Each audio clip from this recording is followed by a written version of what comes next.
Have you ever stood before the White House, the Lincoln Memorial, or Mount Vernon and felt a strange chill? These aren't just monuments of stone and history. They're places where the past feels intensely alive. We see these iconic residences and memorials as symbols of American democracy, places of power and prestige.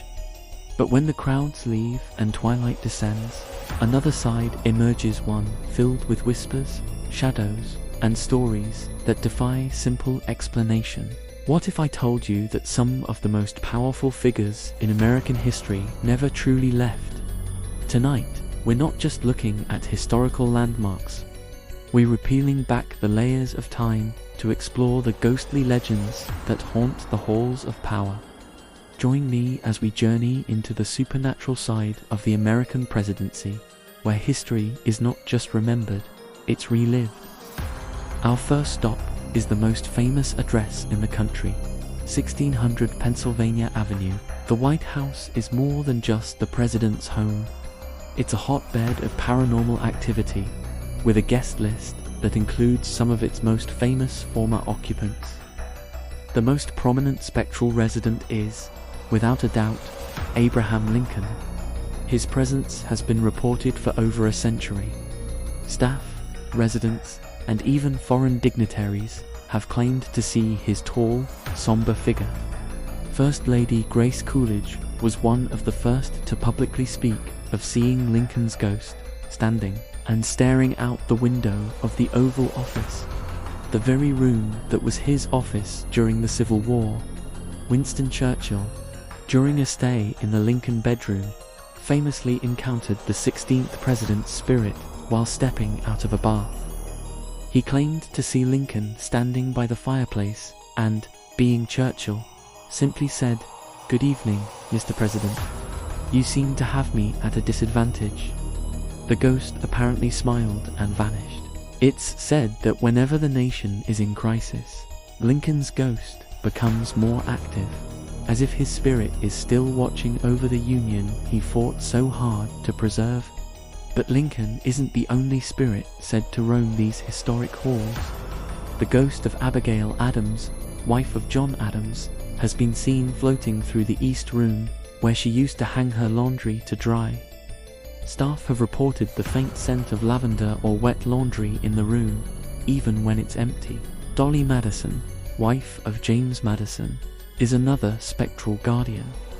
During Woodrow Wilson's presidency, his wife wanted to dig up the rose garden that Dolly Madison had planted a century earlier. Workmen reported that Madison's ghost appeared, furiously warning them to leave her beloved garden alone. Needless to say, the plans were abandoned, and the rose garden remains to this day. Even President Andrew Jackson is said to make his presence known. His booming laughter and frustrated stomping can sometimes be heard echoing from his old bedroom, the Queen's bedroom, as if he's still arguing the politics of his day. Leaving Washington, D.C., we travel to the beautiful rolling hills of Virginia, to Mount Vernon, the cherished home of George and Martha Washington. This sprawling estate is meticulously preserved, feeling as though the Washingtons could return at any moment. And according to some, they do. Visitors and staff have reported numerous strange occurrences. On the second floor, in George Washington's bedroom, people have felt an overwhelming sense of sadness and have seen the indentation of a body on the bed where he passed away. His spirit has also been seen on the grounds, a solitary figure walking along the porch or gazing out at the Potomac River he loved so much. Martha Washington's ghost is also said to linger. After George's death, she closed off their shared bedroom and moved to a small room on the third floor where she lived out her final years. Staff have reported hearing the faint sound of a spinning wheel or weeping coming from that attic room, a sorrowful echo of a grieving widow. The entire estate seems to hold the emotional energy of its original owners, a timeless testament to their lives and losses. Our journey then takes us west to Springfield, Illinois, a city forever linked with Abraham Lincoln, His final resting place is in Oak Ridge Cemetery, a grand tomb that attracts thousands of visitors each year. But it's his old home, the only house he ever owned, where his family's presence is most intimately felt. Docents and visitors have reported the sound of children's laughter and running footsteps, believed to be his sons Willie and Eddie, both of whom died young. The ropes that cordon off the rooms have been seen swinging on their own, and objects on his desk have inexplicably moved. But the most unsettling story comes from Lincoln's tomb itself. For decades, security guards and visitors have reported strange malfunctions with their electronics. Cameras fail, phones die, and alarms go off for no reason.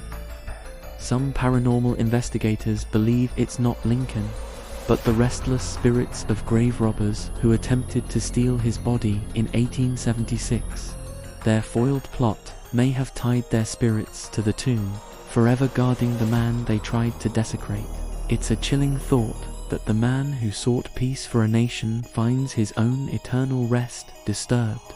Now, let's return to Washington, D.C., to a place that bears Lincoln's name but holds its own unique and terrifying legend, the Lincoln Memorial.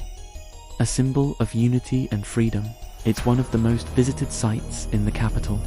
But it's what happens here after dark that makes our story take a sharp turn. For years, park rangers and late-night visitors have reported strange electronic voice phenomena, or EVPs, captured around the memorial.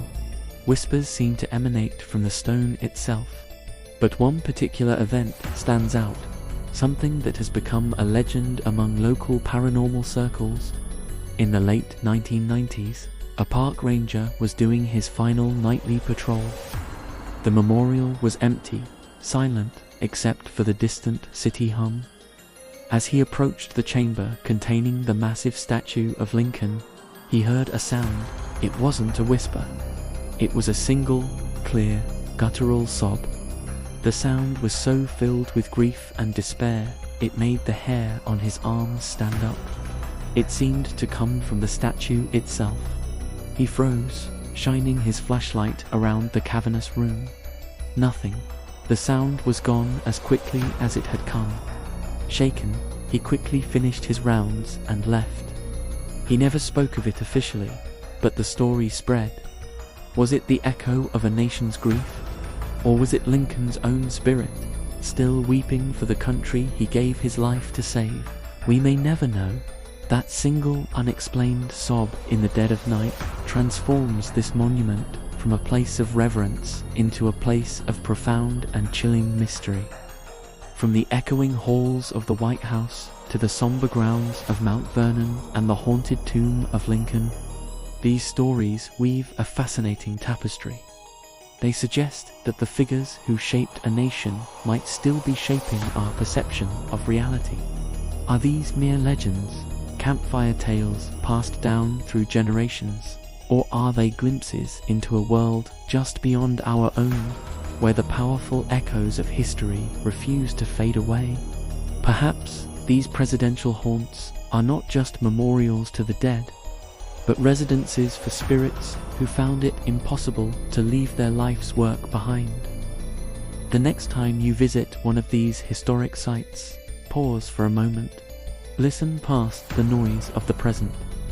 You might just hear a whisper from the past, a reminder that history is all around us, seen and unseen. The mystery lingers, inviting us to wonder what other secrets are etched into the very stones of a nation. Thank you for joining me on this ghostly tour of presidential history. If you enjoyed this journey into the unknown, don't forget to like, subscribe, and hit that notification bell for more explorations into the mysteries that surround us. What's your favorite presidential ghost story?